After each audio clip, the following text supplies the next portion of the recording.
Azaha dari jurusan Ilmu Komunikasi Fakultas Ilmu Sosial dan Ilmu Politik. Nah, di sini bersama mata kuliah Komunikasi Antar Pribadi dengan dosen pengampu Ibu Rahmi Suryadewi. Nah, pada kali ini kita akan membahas tentang konflik dalam komunikasi antar pribadi. Bagaimana konflik ini terjadi terhadap seorang komunikan dengan komunikator. Nah, untuk materi penjelasan selanjutnya simak video berikut. Konflik dalam komunikasi antar pribadi ini kita akan membahas tentang beberapa penjabarannya. Yang pertama itu apa yang dimaksud dengan konflik. Yang kedua, apa saja faktor pendorong terjadinya konflik dalam komunikasi antar pribadi ini. Dan yang ketiga, bagaimana memperbaiki komunikasi antar pribadi dan manajemen konflik. Nah, untuk itu mari kita bahas satu persatu. Konflik berasal dari bahasa Latin configere yang memiliki makna saling memukul. Nah, istilah ini terdiri dari dua bagian. Yang pertama adalah con yang berarti bersama-sama, dan yang kedua fligo yang berarti pukulan atau penghancuran. Faktor penyebab dari konflik dalam komunikasi antar pribadi ini terdapat beberapa faktornya. Yang pertama adalah tekanan pekerjaan. Tekanan kerja ini bisa menyebabkan konflik karena adanya beban kerja berlebihan dan tenggat waktu yang ketat dapat menciptakan tekanan seperti kebutuhan untuk menyelesaikan pekerjaan dengan cepat karena kita butuh waktu. Jadi kenapa bisa menyebabkan konflik? Karena dari tekanan tadi kita kadang tidak bisa mengatasi hal itu sendiri, dan itu menyebabkan gangguan stres, dan itu juga akan berdampak dengan bagaimana kita berkomunikasi baik dengan diri sendiri maupun keluarga maupun dengan orang lain. Nah, yang kedua itu adalah banyaknya tuntutan tugas. Banyaknya tuntutan tugas ini bisa menjadi konflik karena banyaknya tugas yang harus diselesaikan memaksa karyawan untuk membagi waktu mereka secara efektif. Nah, itu dalam dunia pekerjaan ya. Kalau misalnya kita dalam dunia mahasiswa, biasanya kita juga merasa bahwasannya dengan adanya banyak tugas sehingga kita juga menyebabkan diri kita menjadi stres.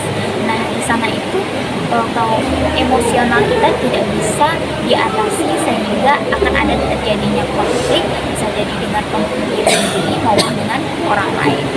Yang ketiga, kurangnya kebersamaan keluarga.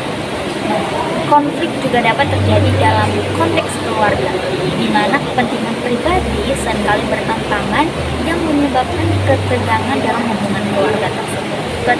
Keempat, sibuk dengan pekerjaan.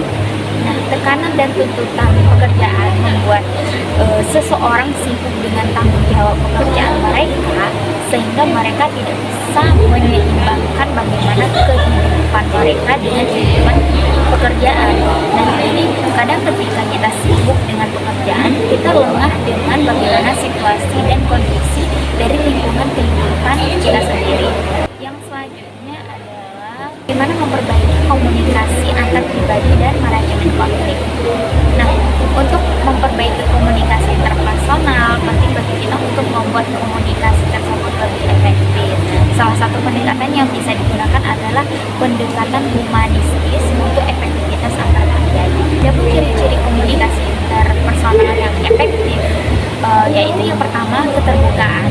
Bagaimana kesiapan untuk senang hati menerima informasi dalam menghadapi hubungan interpersonal.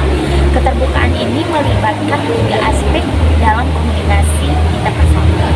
Yang kedua adalah empati, kemampuan seseorang untuk memahami apa yang dialami oleh orang lain dari sudut pandang orang tersebut melalui perspektifnya. Ketiga, dukungan, support. Nah, suasana yang mendukung agar komunikasi dapat berjalan dengan efektif. Hubungan interpersonal yang efektif terjadi ketika individu menunjukkan sikap mendukung yang ditandai dengan pendekatan deskriptif, bukan evaluatif, serta spontan, bukan strategis. Yang keempat, rasa positif. Seseorang perlu memiliki perasaan positif terhadap dirinya sendiri, mendorong partisipasi aktif orang lain, dan menciptakan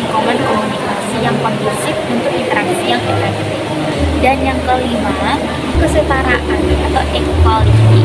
Komunikasi interpersonal ini akan lebih efektif jika suasananya setara, di mana kedua belah pihak saling menghargai, memiliki kontribusi penting, dan memberikan penghargaan positif tanpa syarat kepada satu sama lain. Begitulah manajemen konflik adalah strategi untuk menangani situasi yang tidak sesuai dengan harapan di antara pihak yang terlibat, seperti dalam organisasi misalnya, atau kita disebut kelompok.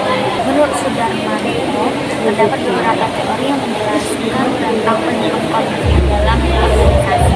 Yang pertama itu adalah teori kebutuhan manusia. Yang kedua itu teori identitas. Ketiga itu adalah teori hubungan masyarakat. Yang keempat, teori kesalahpahaman antar budaya. Nah, itu saja yang saya jelaskan dalam materi tentang konflik dalam komunikasi antar pribadi ini. Semoga teman-teman bisa dapat memahami